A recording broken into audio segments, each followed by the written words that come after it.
Estes e outros conteúdos estão disponíveis em www.beiratv.pt.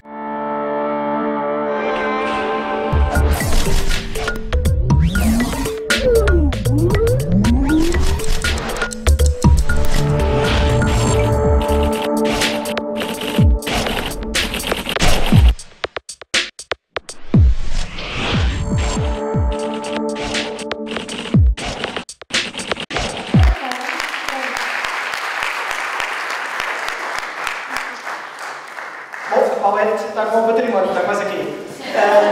Eu vinha falar de pipocas, mas depois do que ouvi e do meu amigo Carlos Ribeiro, já não venho aqui com a motivação de pacotinha que não vale a pena.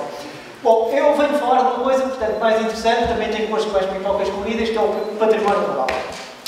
O património rural, o que é isso, património rural? O património rural é um pouco aquilo que nós passamos à beira da estrada e muitas vezes não ligamos. Não é? São coisas do antigamente, muitas vezes já não se liga muito a isso, mas que está por ali perdido e que nós podemos dar, de certa forma, continuidade. E tem a ver com a memória. A memória é uma coisa muito importante. A memória é aquilo que faz com que nós, que somos uma espécie de pedra lançada para fora da mão, tenhamos um fio que faz o retorno à própria mão que lançou essa pedra. Nós, hoje em dia, estamos muito inseridos do que é o passado e aquilo que nos pode ligar para um futuro que temos à nossa frente. E o património rural é algo que pode, de certa forma, fazer isso. E pode fazer muito mais do que isso. Pode, ao fim e ao cabo, transformar a nossa abordagem às coisas. Porquê? Porque tem uma qualidade intrínseca que é a capacidade de ser valorizado de um ponto de vista económico, de um ponto de vista territorial e, de certa forma, trazer valor àquilo que recupera e a quem dele pode usufruir. E o que é que nós temos como património rural? Temos aqui um exemplo de uma mó, que não só em si é um património, como também gera uma riqueza, gera uma farinha artesanal que produz um pão tradicional com um pão que é muito diferente. E o que é que nós temos de património? Temos muito mais do que pensamos, que se valoriza de menos, de que se fala demais, é muito falado a todos os títulos, mas que se faz realmente muito pouco por isso. E faz-se muito pouco e poderia-se fazer muito mais.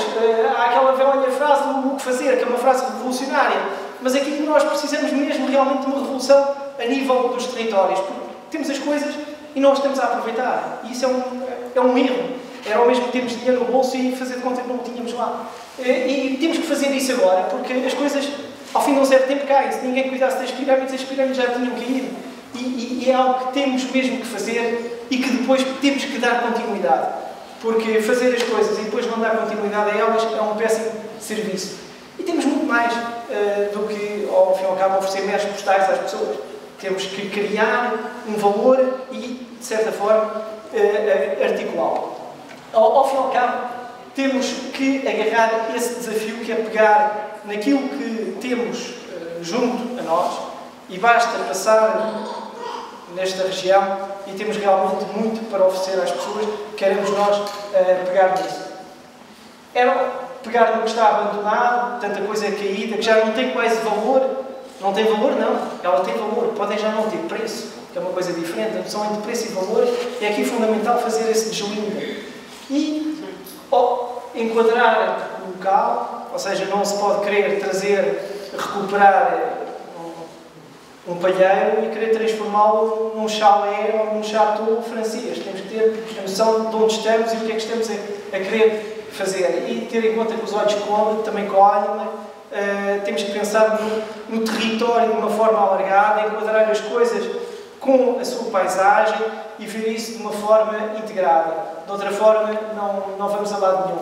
Obviamente que quando se fala de património rural não é voltarmos ao tempo da avózinha que andava de tamancos, os que andavam, porque os que andavam descalços. Portanto, não é isso que se pretende. É uma abordagem moderna, mas que permita fazer esse fio condutor entre o passado, o presente e o futuro de uma forma racional. Aqui o Rodin é exatamente esse exemplo, ou seja, temos que pensar no que é que temos, no que é que podemos fazer, pensar isso de uma forma estratégica, de uma forma integrada e olhando para aquilo que já temos de bons exemplos, que estão a dar resultado, não é lá fora, é cá, é aqui perto, ao pé do Piódon, e, ao fim e ao cabo, pegar nestes bons exemplos para fazer deles uma prática corrente.